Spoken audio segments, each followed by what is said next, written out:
In this lecture, I'm going to show you how to insert values into the binary heap. Alright, I want to show you guys or explain to you guys how this thing's going to work. Alright, so when we're inserting values into the binary heap, as I mentioned earlier, is we're using an array to store everything. Okay, so like in this diagram here, we have our binary heap, or max binary heap to be more specific, and then they're being stored here. Now the way this is going to work is that so say we wanted to store the value of 20 into this binary heap, is, well, because remember I mentioned that binary heaps, that they go layer by layer and from left to right. So as you can see here, is that if we were to insert a value, well, we're gonna be at this layer here, but remember we're going from left to right here, so these, it's gonna have to fill in these values here. All right, so the next value would be right here, would end up being the child of this, or being placed right underneath this 3 here, over here. So what we're gonna do is initially we're gonna set 20 to start off here, so we're gonna push it to the end of the array, or push it over here at the end, which 20. But from that point on is we're gonna perform a phase that's called bubbling up. And what's gonna happen is that with 20, well, we're gonna compare it to its parent element, and if it's greater than the parent element, so 20 is greater than 3, well, we're gonna end up swapping the values. So 20 would end up here and 3 would now end up here.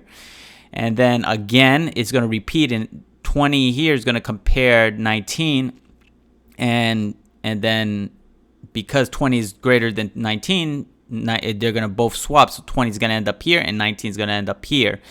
And then the 20 is going to compare its parent element here, which is 100, and realize that it's not greater than 100. So that means that 20 at that point would be considered now in the correct position. So 20 would stay right here. All right, so that's how the bubbling phase is going to start. So again, it's essentially going to be 2 parts. First part is pushing that node to the very end of the array, which is here. And in this diagram, based on this diagram, it would end up here. And then the second phase is going to be the bubbling phase, or like where it would bubble up until it reaches its correct position. And that is it. So 2 phases again. All right, so let's go ahead and start this process. Let's go over here, and we got our pseudo code here. So first things first is we're going to insert element to the end of the array, as I mentioned. So this will be the first phase, and let's go ahead and call this method insert also, and it's going to take in an element, the element we want to insert into our binary heap. And let's see. All right, so what was so we said we got to push the element, so we got to go, remember this values is the container, all right, the array where we're going to hold all the values. So we're going to do this dot values dot push and then element. So at this point the element is being pushed to the end of the array. Okay, and also I had this over here, so that way initially by default, I want to place this here. It's supposed to be an empty array, but just so we can have some data to work with, I am going to place this data here. And this data that you see that's placed in here, it's actually drawing out this diagram that I was just showing you earlier right here, which is this array here. All right, so all this array here is drawing out this diagram. So that's exactly what we have here. All right, so I just wanted something to start off with. All right, so at this point the insert method is inserting an element, and if say we were to insert 20, well, it's going to push it to the end right after 7 here. Okay, all right, so that's first step. And next is store the index of last element. Store index of last element as the current element index. All right, and so because we're doing a bubbling phase, remember, we're pushing it to the end of the array, which in this case it will be pushed here. So at that point, this is gonna be considered the starting point where we're gonna start the bubbling phase. So that's what I want to get a reference to, is the last where the element was placed at, the last or the last element in the array towards the end. Okay, so what was that? Stored. Okay, so what we're gonna do is here. Oh, and by the way, I also want to separate this logic into its own method. I'm gonna call it bubble up. Okay, so just like this, and then that way we can keep our code a lot cleaner. And I'll place this method right over here, right below it. All right, so this is where we're gonna actually add our logic for the bubbling phase. All right, so as I said, we're gonna have to store get the reference to the last index. So we're gonna do last or current element. I'm gonna call it current element index, and do this dot values dot length minus 1. All right, so that will give us the index to the very last, or to the index where that element was pushed into over here. All right, next is we're gonna store the last element as the current element. Okay, so I'm gonna do current element is gonna be this dot values and current element index, just like this. Oh no, actually it's like that. There we go. All right, so this is actually grabbing the element from the array, whereas this is essentially just pointing to the index of that last element. All right, next step is we're gonna start a loop here, and it's gonna be a while loop. And what we're gonna do here is we're gonna do while true,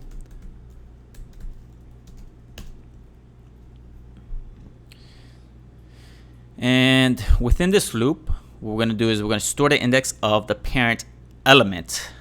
All right, now there is the formula that I mentioned when we were setting up our heap, and I think, yeah, it should be here. Okay, so I mentioned that the formula to get the parent node is this right here, and if you want to get the children is both of these.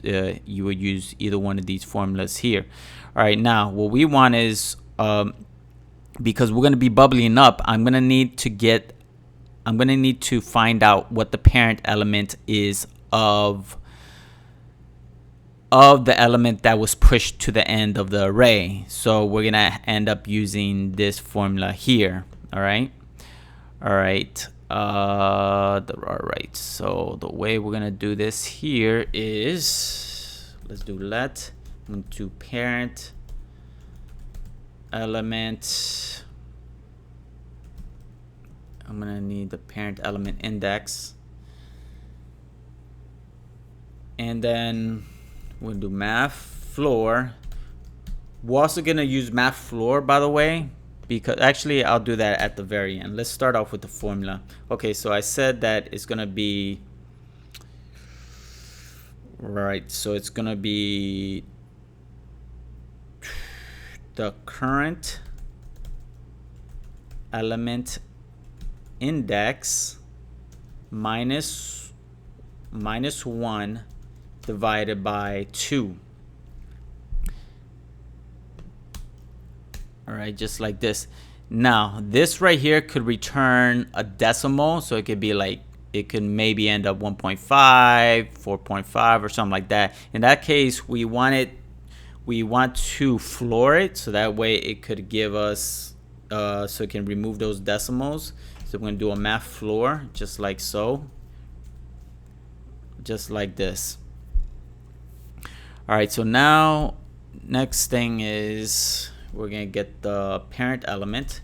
So we're gonna do parent element, and the way we're gonna get that is this dot values and then parent element index.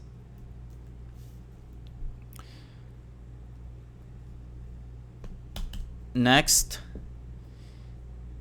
is we're gonna have an if statement, and we're gonna compare to check. We're gonna check to see if the current element is greater than the parent element. All right, because again, remember that this bubbling phase. So here, if we were to add 20 at the very bottom, is gonna begin the bubbling phase, and it's gonna compare the 20 here that was just inserted to the end of the array is gonna compare. It's gonna be compared to its parent element. In this case, it's 3, and we're gonna see is the current element greater than the parent element. In this case, the 20 would be greater than the parent element 3. So then at that point, we're gonna do the swapping. So that's what we're at right now. So I'm gonna check if the current element, and remember here we have stored in a variable the current element. If it's greater than the parent element, which is here, and remember we pretty much got that because we were using this formula, the formula here. If that's the case, then well, we're gonna do some swapping here. Otherwise, that means that there's no swapping necessary, so the element is currently where it's supposed to be. So in that case, we can just break out of the loop. So this break is very important, because otherwise, if without this break, well, this while loop is gonna run forever into an infinite loop. So this is very important to have this break here. All right, that's what's getting us out of the loop. All right, so this is where our logic is gonna happen here for swapping. All right, so all right, swap both of them. All right, so we're gonna swap both of these elements. And so what I'm gonna do is I'm gonna do this dot values, parent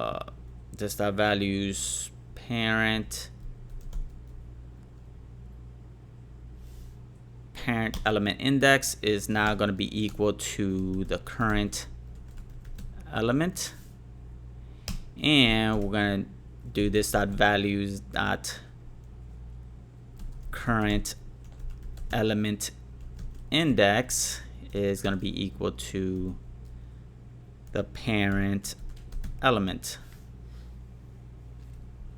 All right, so now we swapped both of those values inside our array here. Next is, now that we did the swapping, is now we gotta update the index, right? So we're gonna make index of the parent, make index of parent the index of the current element, make index of parent, make index of parent the index of the current element. All right, so we're going to say current element index is going to be now equal to the parent element index.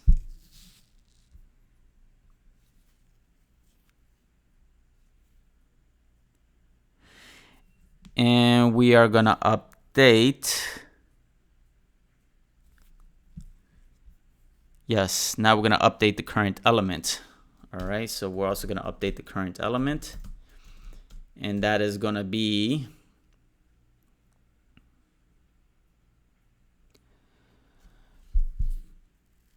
the current element is now going to be, let's see, the current element.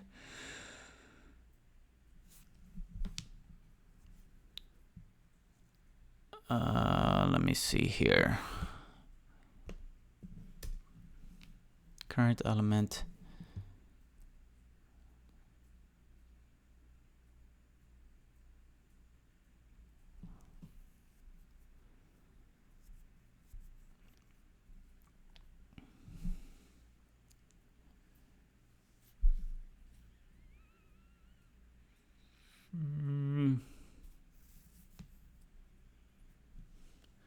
Okay, yes, this values and then current element index.